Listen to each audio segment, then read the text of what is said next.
Hello, and welcome back to this second in the series on egoism and altruism in our brief overview of ethical systems. In the first video, we took a look at psychological egoism and ethical egoism. We're basically focusing in on promoting self-interest, acting in ways that are going to be providing the greatest consequence or the greatest benefit or effect for the individual. In this video, we're going to take a look at the concept of altruism. So we can think about altruism as being a contrast to the concepts of egoism, as opposed to egoism, either psychological egoism or ethical egoism, where we're focusing in on self-interest. In the concept of altruism, you're putting the interests and or the well-being of others before our own.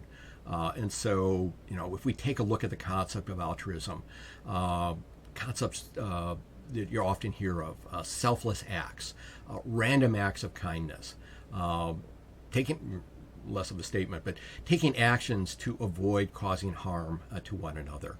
And so an example of that I've got from Aesop's Fables.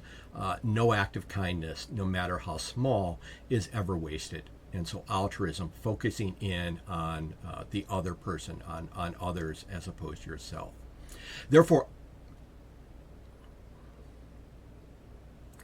altruism is truly the opposite of egoism. Purely altruism, acting solely for the benefit of others, acting for solely altruistic motives, could put the individual at a disadvantage. If you are going to give away everything you have, then you're not going to have anything. If you give away all your food, you're not going to have food to eat. And so because of this, pure altruism fails just like pure egoism. You can't focus solely on yourself, and in a similar way, you can't focus solely on the well-being of others. You need to take care of yourself as well. Now, when we talk about altruism, we're usually focusing in on promoting the benefit or the well-being of the other person. But we can ask the question, is altruism based on the motive or on the active? In terms of the action, it's really easy to see. In altruism, the moral value of an altruistic action is going to be based on the impact on the individual, based on the benefit that you're providing to that individual. But if you take a look at it, the motivation underlying that action, the decision, or at least the data that goes into making the decision to take that action, could have personal motivations for yourself. They could have motivations that would be benefiting others. And so motivation that would benefit oneself, you may be acting altruistic to feel good. It feels good to act charitably. It may feel good to help others out. There may be a societal expectation so that those individuals that are more successful should be giving back. If you are successful at college, you would go back and talk at your high school to give advice to students that are going to be graduating and going off to college. And so that would be an altruistic motivation, but there would be some benefit to you. You could be acting altruistically to gain some type of future benefit. And so if I'm known as a good person who does good things for others, maybe when I need it, somebody will do something good for me. There could be a motivation that's not focused on itself, but focused on the others. And so I'm going to take an action that's going to have a benefit on other people, so an altruistic action, but the overall effect is going to be to improve the condition or improve the situation, which is going to have an overall effect of improving or benefiting others. So to look at a specific example of egoism versus altruism, I'm going to use a movie example here. And so this is the Marvel movie Captain America, the First Avenger, that came out in 2011. In this scene, we've got Steve Rogers here jumping on a hand grenade. This is during the selection process. They're trying to determine who is going to get Dr. Erskine's super soldier serum. And then a grenade is tossed out. Steve Rogers jumps on it, smothers it in an effort that if it was to go off, it would hurt him, probably kill him, but not hurt anybody else. Is this an action of egoism or is this an action of altruism? So, from the altruistic viewpoint, we can say that Steve Rogers is jumping on the grenade to prevent others from being harmed or killed. And so, is this considered then an altruistic action? Alternatively, we could take a look at Steve Rogers jumping on this grenade and ask the question, is this egoism?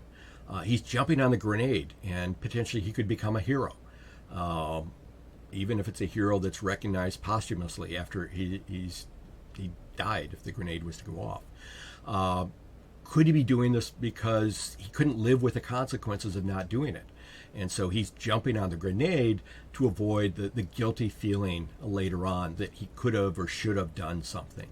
And so you can take a look at the same action and argue, based on motivation, is this an egoistic action or an altruistic action?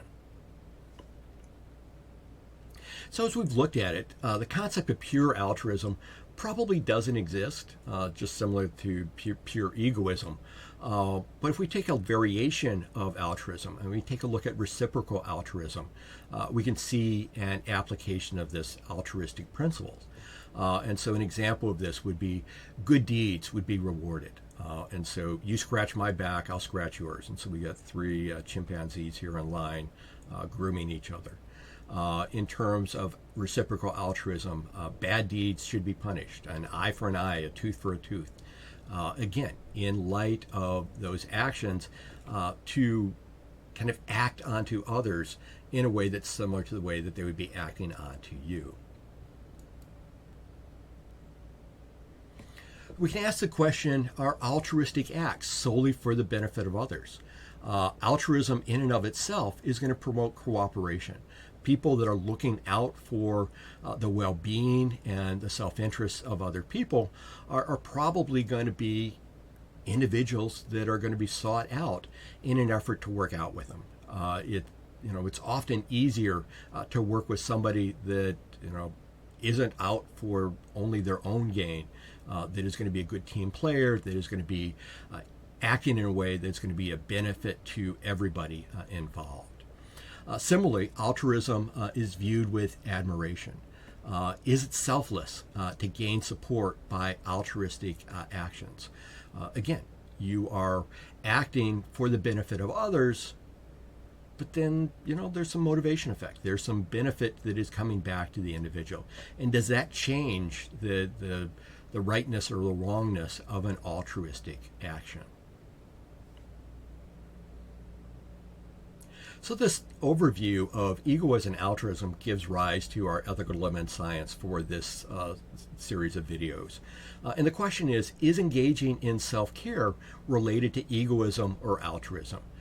And I like this example. It's often referred to as the oxygen mask principle. If you're on a flight, they're going to go through the pre-flight kind of instructions, and they're going to bring out the little samples, and they're going to have the sample oxygen mask. So if an oxygen mask comes down, you're supposed to put it on yourself before you try to put another one onto somebody else.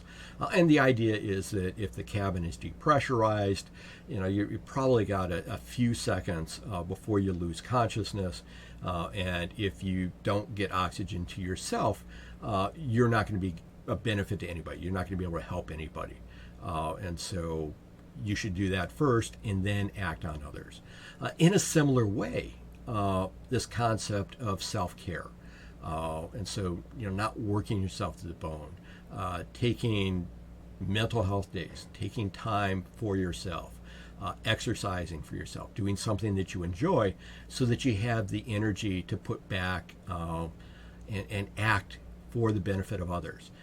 Is engaging in self-care egoistic for your sole benefit, or could it be altruistic to give you the energy necessary to support and promote the well-being of others? Okay, so thank you for listening to this set of videos on egoism and altruism. Thank you, and have a great day.